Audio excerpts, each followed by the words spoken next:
Assemblymember Bacon, section 2, please. Thank you very much, Chair. I think I'll probably start with you, Deputy Mayor. Your assessment on how the Tram sector has responded to the RAIB and TfL investigations? Well, I think if you take it at a number of levels, I think that first, in terms of the operation of the tram in London, I've taken a number of very significant steps to respond to the recommendations, and I won't repeat them, given that I outlined them in response to Assemblymember Pidgeon. One of the recommendations of the RAIB was to set up the Light Rail Safety and Standards Board to provide a comparable body to that which exists for the heavy rail industry. I understand that has got up and running in the last year or so. Transport for London has committed 3 years worth of funding to that. Government had committed funding through until March 2020, and I think there's some indication that they will have committed to further funding, although that hasn't been confirmed. And that's a forum in which tram operators from across the country can basically come together and for best practice to be disseminated. John Fox from TfL sits on that Safety and Standards Board, and I think talking to him very much sees it as his responsibility to be driving forward the seriousness with which other tram operators take the recommendations from the various investigations. I think when you've lived through a tragedy like Sandilands, you recognise how absolutely imperative it is to be making progress with implementing that whole series of recommendations. And I think I would urge, and I think TfL would urge, tram operators in other parts of the country to heed and quickly the recommendations that have come out of the various investigations, be that around the culture, the roster design, the speeds, signage, fatigue detection devices. Having gone through what the families and victims of that tragedy have gone through, and the organisation TfL have gone through that, it is critical that operators in other parts of the country take heed of that and take action. Michael, what's your response in terms of how you think the industry I think responded? I would endorse that. I think that the industry as a whole, on the operational level, I think that the improvements, clearly this was a huge wake-up call, not just for TfL, not just for First Group, but across the industry. And I think my bigger concern is actually the learning of the lessons across the surface director at TfL and then out into the bus companies, where I think there's an absolute a huge amount of work still to be done. I would say that the trams are responding, the trams and tram industry responding well, and a lot of people doing a lot of very, very hard work on that. So there's a lot of credit as well. I don't think they've solved the culture problem, and I think there should be more, implementing the just culture. I think if they're saying, well, we'll give it 3 years before we expect that to be in place, I don't think that's acceptable.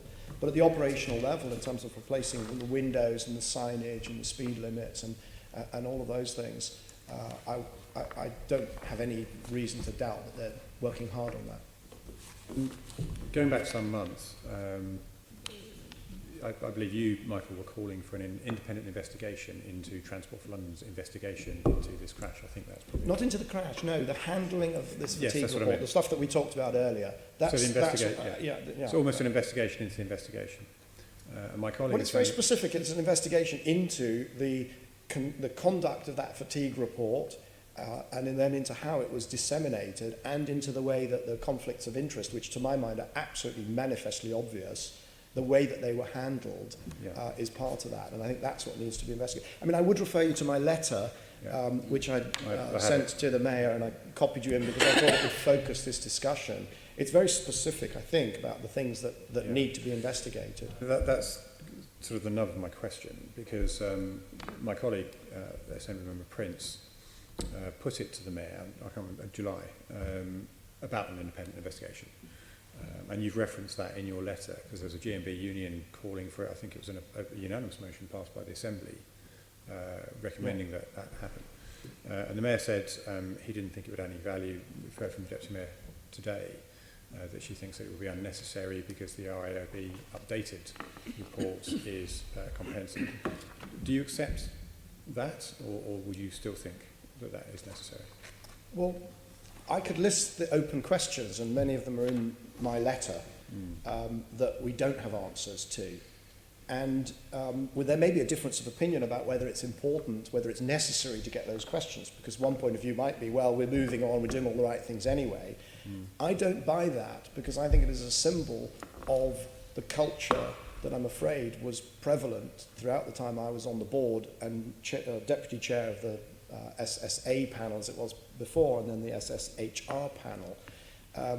I think that it is really important to get to the bottom of those questions.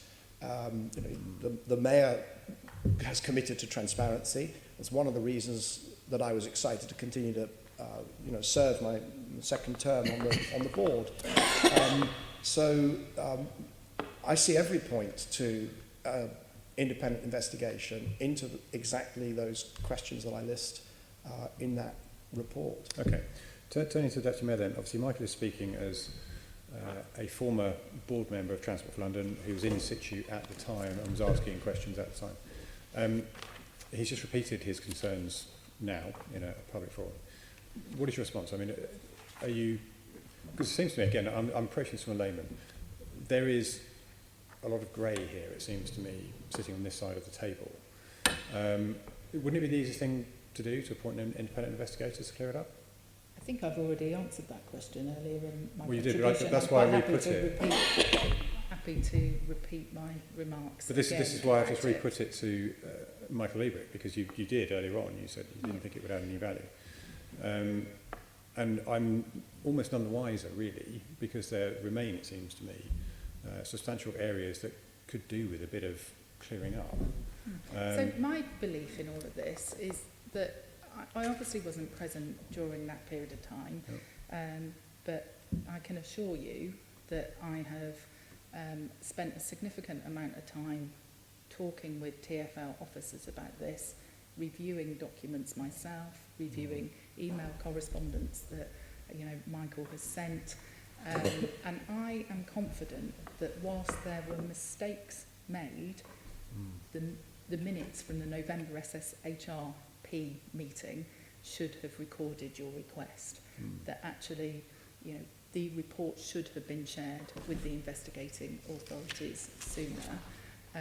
That I believe when the mistake became obvious, it was rectified, an apology was made to Michael, an apology was made publicly, and I don't believe, given what the RAIB said in their updated October 2018 report, where they said that fatigue audit, which, let's remember, was separate from the RAIB investigations and the SNC Lavalin investigations into Sandilands. This was commissioned following a separate incident, that they have said, having reviewed that report, having been sent it, that it didn't add anything new to the work that they had been doing. In fact, it was consistent with their own investigations when they were looking at fatigue. So at this point in time, having someone go back through what I think has been, some mistakes, which we've held our hands up to and said, we got that wrong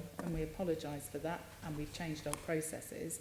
I don't see there is merit in doing an independent investigation into this. What I want the team at TfL to be focused on is learning those lessons, making sure that safety performance on the tram network is exemplary, making sure that the safety performance on the bus network we continue to improve and drive forward and think through everything we can do, to get to the point, whereas, we've set out in our Vision Zero ambition that nobody is killed or seriously injured on London's transport network.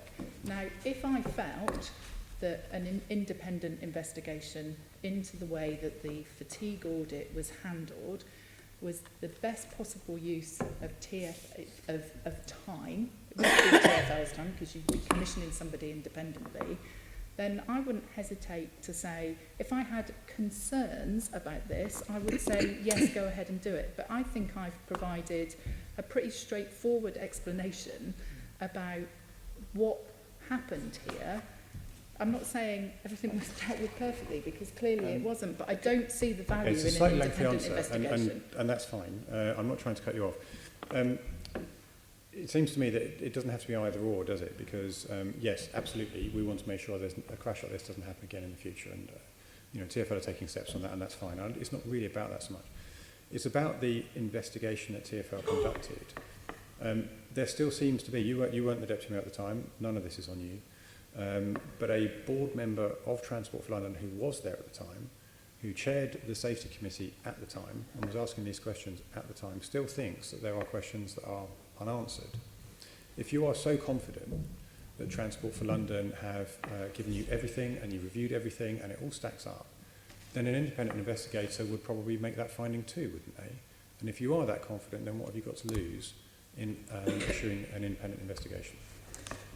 I can go over the reasons again why I don't feel an independent investigation is necessary. I've heard your Nothing reasons. further to- I have heard your reasons, Deputy Mayor, but the point is that a very senior member of the Transport for London board who was there at the time clearly still feels that there are unanswered questions. And You I've just taken- hang on, no, Chair, let me finish my point, please, and then the Deputy Mayor can answer. You don't agree with that, and you've made that point, and we understand that. But wouldn't it be better for Transport for London to clear the smoke away completely? And the only way to do that is for TfL not to mark their own homework and to get an independent investigator to do it.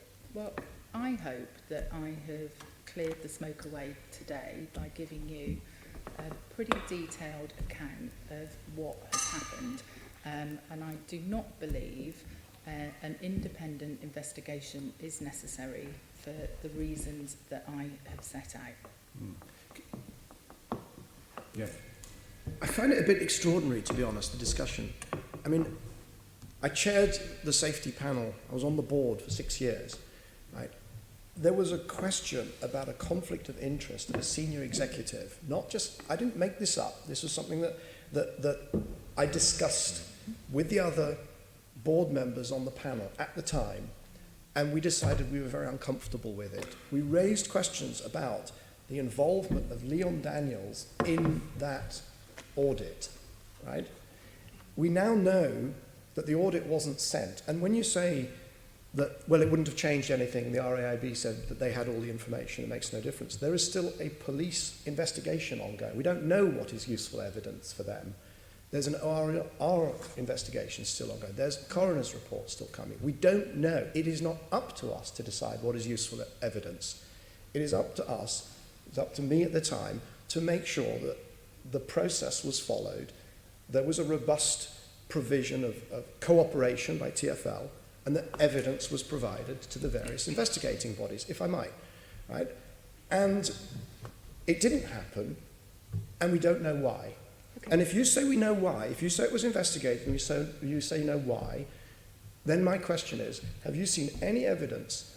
Have you seen the documentation? Have you seen the email traffic between HSE, between the line operation, all the way up to Leon Daniels, between those auditors? Have you seen that? Have you ever asked for that? Because there's no evidence in the July 24th note that there was an investigation. We know that there was choreography, but we don't know that there was investigation. And I find that very difficult to say, well, you know, oh, well, it's okay because things are getting safer and they're all good people and so on. I think we owe it to the victims of that accident, and we owe it to the victims of accidents on the buses and on other parts of the network to get to the bottom of exactly how is this organisation run. How does it deal with this sort of situation? What happened? Why did it happen? How did they do that audit? What lessons can we learn about how to do audits? How can we make sure that we're delivering the radical transparency that is the only way to deliver Vision Zero? I can tell you right now, I'm not trying to be difficult or unpleasant or cause problems. But I tell you now, if you do not deal with that culture, and if you do not have robust audit processes, you will get nowhere near to Vision Zero. Nowhere near to Vision Zero. Well, if I may, since Michael has left the board, the TfL has published its Vision Zero action plan. You know, all the evidence that I see from TfL as an organisation at the moment is that safety is its absolute #1 priority. At the beginning of every board meeting, every panel meeting, safety is the first issue that is discussed. All of our investment decisions are taken with safety as the first consideration. Mike Brown has restructured his senior team to ensure that a senior health, safety and environment officer reports directly to him.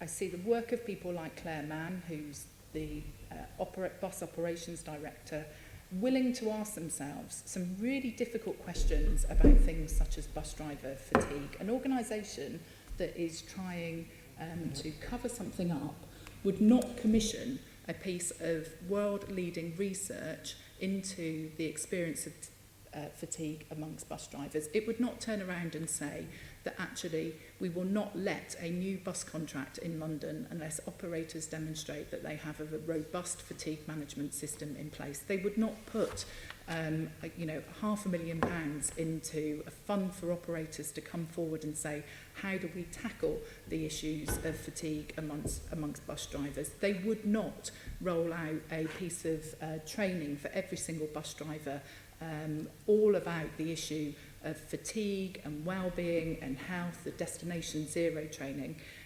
They would not have introduced the bus safety standard. And so for Michael to say that there are, problems around the safety culture at TfL, I take, such assertions very, very seriously. But I've got to say to you, I profoundly disagree with you. I've got quite a few members that have indicated